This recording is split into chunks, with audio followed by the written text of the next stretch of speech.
Mesdames, Messieurs, bonjour. Bienvenue dans ce magazine préparé par les élèves du lycée agricole de Fontaine. Comment parvenir à lutter contre l'inégalité d'accès à une alimentation quotidienne, équilibrée et diversifiée? Pour répondre à cette question, nous avons rencontré un certain nombre de personnes travaillant sur cette problématique. Nous débutons tout de suite ce magazine avec un premier reportage sur les jardins solidaires à Chalon-sur-Saône, au Pré-Saint-Jean. Les jardins produisent 15 tonnes de fruits et légumes par an, vendus à des prix défiant toute concurrence. 14 personnes en réinsertion sont employées pour relever ce défi. Reportage.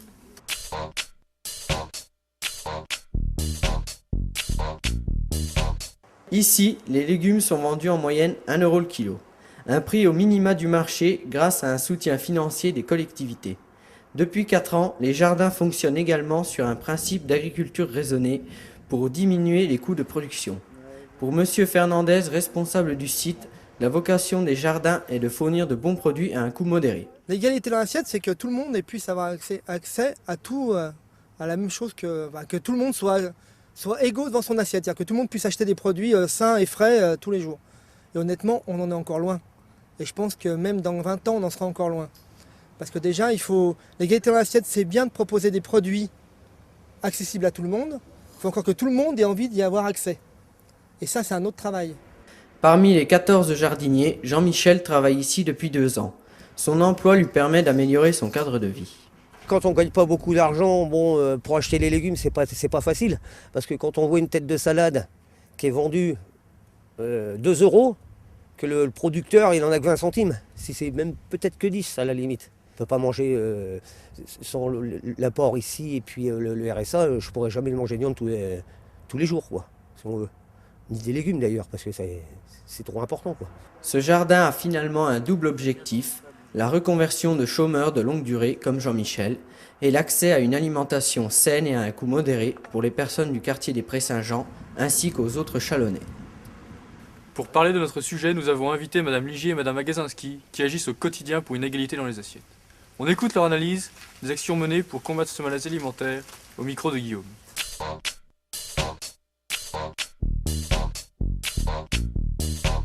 Bonjour, Madame Ligier, présidente de la Fédération des associations chalonnaises d'entraide. Pourriez-vous nous expliquer comment certaines personnes en France arrivent à demander l'aide du colis alimentaire? Alors, en France, nous avons la possibilité d'avoir une couverture sociale, bien sûr, mais il arrive dans les accidents de la vie, on va dire, que une famille se trouve en difficulté soudainement. Donc, un travailleur social les accueille et adresse cette famille à notre structure où nous pourrons donner en urgence un colis. Voilà, alors cela arrive malheureusement trop souvent. C'est certainement sur le budget alimentaire où les personnes en difficulté font l'impasse, si vous voulez. Voilà. Bonjour, Madame Agazinski. Vous êtes directrice du pôle santé publique de la ville de Châlons. Quel lien peut-on faire entre la santé et l'alimentation? Et si on a une mauvaise alimentation, est-ce qu'on a une mauvaise santé? Alors, les études montrent que le public précaire a une tendance à aller vers des produits très caloriques, souvent très peu nutritifs, et qui sont peu rassasiants, donc qui sont surconsommés. Ce qui amène notamment à des déséquilibres alimentaires avec des manques de vitamines, manques de minéraux, des problèmes d'obésité et de maladies. Alors, je vais en citer que quelques-unes, les maladies telles que le diabète ou les maladies cardiovasculaires, par exemple. Et d'après vous, qu'est-ce qu'une bonne alimentation et quelles sont les solutions pour les personnes les plus démunies à avoir une bonne alimentation? Alors, avoir une bonne alimentation, c'est essayer effectivement d'équilibrer. On a les messages 5 fruits et légumes par jour. C'est vrai que lorsqu'on est dans la précarité, ça paraît compliqué.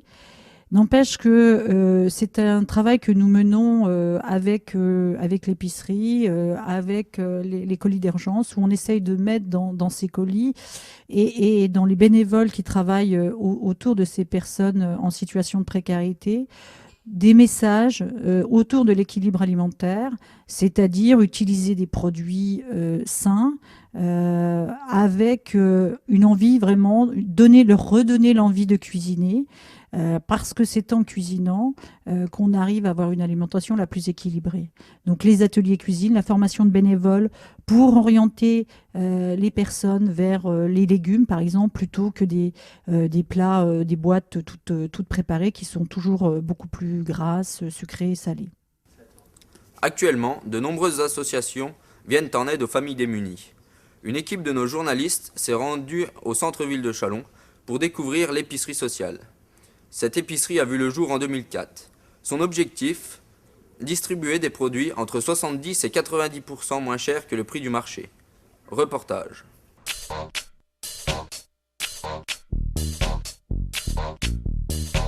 Ici, 150 familles font leurs courses chaque année. Les produits proviennent de l'aide alimentaire, des surplus de grandes surfaces, ainsi que des jardins solidaires. Les bénéficiaires sont sélectionnés sur dossier par une assistante sociale et peuvent accéder aux services de l'épicerie pendant une durée de 3 à 6 mois ou plus si besoin. Quand ils viennent après à l'épicerie, ils ont droit à un montant d'achat. Par exemple, je dirais une famille, un couple avec un enfant, c'est 100 €. Voilà, ils ont un mois pour dépenser ces 100 €. Alors ces 100 € valeur réelle, sachant qu'ils vont participer à peu près 10%, 10 €. Donc ils vont faire 90 € d'économie. Mes objectifs, c'est de pouvoir apporter un quotidien raisonnable pour tout le monde et entre autres au niveau de l'alimentation. Cette épicerie est gérée par la ville de Châlons. C'est un service public qui répond à une volonté de lutter contre l'inégalité face à l'alimentation. Les pouvoirs publics, à mon sens, face à l'inégalité alimentaire, ont un rôle très important parce qu'ils doivent permettre à tous les habitants de notre pays d'avoir justement accès à l'équilibre alimentaire. L'équilibre alimentaire, c'est coûteux et donc on doit pouvoir permettre aux personnes de s'alimenter de manière équilibrée. Donc c'est un véritable choix que l'on doit faire en tant que politique. L'épicerie sociale est un lieu d'accueil, d'écoute et d'échange. Les personnes peuvent trouver, en plus, des courses alimentaires et un soutien moral réconfortant. Avec 8 millions de personnes vivant avec moins de 900 € par mois, la France est dans une situation plus qu'alarmante. On remarque entre les différentes enseignes de magasins des variations de prix importantes pour des produits similaires. D'après les propos recueillis par nos reporters, l'association La Soupe Populaire est capable de réaliser un repas pour une somme de 3,50 € par personne. Retrouvons Charlotte et Fabien qui ont tenté de cuisiner à leur tour un repas équilibré pour 4 personnes avec un budget de 15 €.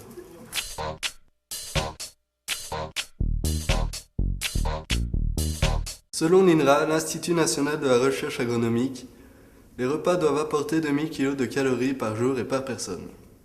Pour répondre aux critères d'un repas équilibré, nous allons préparer une soupe à base de pommes de terre, oignons, navets, carottes, poireaux. En plat principal, nous allons cuisiner des spaghettis à la bolognaise qui est un apport de féculents et de protéines. Nous avons choisi notre viande au rayon frais qui est de 11,32 € le kilo. Avant le dessert, nous avons prévu un fromage. On a choisi le camembert à 8,96 € le kilo. Pour finir sur notre menu équilibré, nous avons choisi un fruit tel que les pommes. Donc, tous ces produits nous ont coûté 10,39 €, ce qui nous a laissé une marge de 4,61 € si on aurait voulu acheter nos produits dans un magasin bio.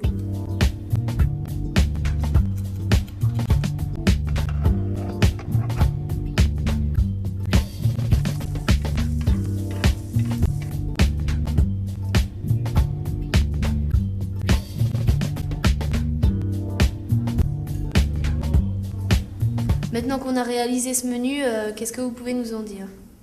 Alors, ce menu me paraît bien équilibré pour une famille de 4 personnes, comme il a été convenu, dans le sens où on trouve un potage chaud avec les légumes, ensuite les spaghettis bolognaises avec une sauce maison, des tomates fraîches, on retrouve la viande, le féculent avec les spaghettis, les pâtes, et puis légumes, encore les tomates, les oignons qui accompagnent, le petit fromage de camembert, et ensuite les fruits. Pour un menu de soir, je trouve qu'il est convenable.